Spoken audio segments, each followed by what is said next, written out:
நாள் பேட்மேன் மாதிரி ட்ரெயின் பண்ணி இந்த போஸை ரீக்ரியேட் பண்றது டே நம்பர் 9. 5 மணிக்கு வழக்கமா எழுறதோட எனக்கு பயங்கர கஷ்டமா இருந்துச்சு. பட் புஷ் பண்ணி அப்படியே கோல்ட் ஷவர் எடுத்தா சரியா போயிரும்னுட்டு கோல்ட் ஷவர் பண்ணி முடிச்சா அந்த தூக்கம் போவே மாட்டேன்ட்டான். அண்ட் எனக்கு 15 kg வச்சு 45 மினிட்ஸ் வாக் பண்ணணும். கஷ்டப்பட்டு அப்படியே வந்து பாத்தீங்கன்னா 45 மினிட்ஸ் பெண்ட் நிமிர பண்ணி முடிச்சாச்சு. தென் அப்படியே வந்து பாத்தீங்கன்னா மெடிடேஷன் பண்றதுக்கு வந்துட்டேன். 10 மினிட்ஸ் ஆஃப் மெடிடேஷனை முடிச்சுட்டு கையோட வந்து பாத்தீங்கன்னா போஸ்டர் ஒர்க் அவுட் அப்படியே பேக் டு பேக் வந்து பாத்தீங்கன்னா ஆப்ஸ் ஒர்க் அவுட்னு சொல்லி எல்லாத்தையுமே கம்ப்ளீட் பண்ணிட்டு நீங்க தான் சூப்பரான ஒரு விஷயமே நடந்துச்சு. நான் முத ஜிம் ஜர்னி ஆரம்பிக்கும் போது எங்க அப்பா கிட்ட அப்பா 2 முட்டை எடுத்துக்கிறேன்னு கேட்டதுக்கு இல்ல இதெல்லாம் சாப்பிடக்கூடாது இதெல்லாம் வேணான்னு சொன்னவங்க அங்க இருந்து அப்படியே நீங்க டைம் டிராவல் பண்ணி இப்போ வந்தீங்கன்னா புரோட்டீன் எந்த அளவு பாடிக்கு முக்கியம், ஜிம்முக்கு போகாதவங்களுக்கும் புரோட்டீன் எந்த அளவு தேவைன்றத எங்க அப்பா ஃபைனலி ரியலைஸ் பண்ணிட்டாங்க. எங்க அப்பாவுக்கு குறிப்பிட்ட சில ஃபுட்ஸை வச்சு நான் மேனேஜ் பண்ணிட்டேன். பட் இருந்தும் புரோட்டீன் இன்டேக்கை கொண்டு போக முடியாதுன்ற ஒரு காரணத்தினால எங்க அப்பாவுக்கு புரோட்டீன் பவுடர் நான் சஜஸ்ட் பண்ணேன். மேபி வே வந்து டைஜஷன் பண்ண ஹார்டா இருக்கலாம்ன்ற ஒரு காரணத்தினால நான் நியூட்ராவேல இருக்கிற இந்த பீ புரோட்டீன் தான் எடுத்திருக்கேன். இதுல பர் ஸ்கூப்ல 25 grams ஆஃப் புரோட்டீன் இருக்கு. அண்ட் இது வந்து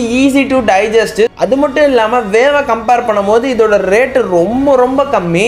தென் டேஸ்ட் எங்க அப்பாவுக்கு செட் ஆகுமான்னு சொல்லி பார்த்தேன். சூப்பரா இருக்கு. சப்போஸ் உங்களுக்கும் இந்த மாதிரி ப்ராடக்ட் தேவைன்ற பட்சத்தில் நியூட்ராபேவோட அஃபிஷியல் வெப்சைட்ல போய் நீங்க வாங்கும்போது செமையான ஆஃபர்ஸ் போயிட்டு இருக்கு. வேதான்ற என்னோட கூப்பன் கோட் யூஸ் பண்ணீங்கன்னா உங்களுக்கு அடிஷனலா டிஸ்கவுண்ட்டும் கிடைக்கும். நேரா ஜிம்முக்கு போயாச்சு. பர்பீஸ் ஒரு 10, கெட்டில் பெல் ஸ்விங்ஸ் ஒரு 20, அதோட வந்து பாத்தீங்கன்னா புல் அப்ஸ் ஒரு 15, 20 புஷ் அப், 20 ஜெம் ஸ்குவாட்ஸ்.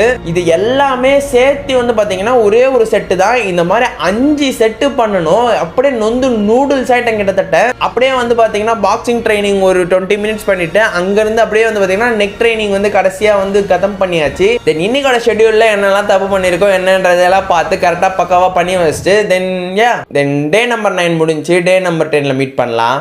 பாய்.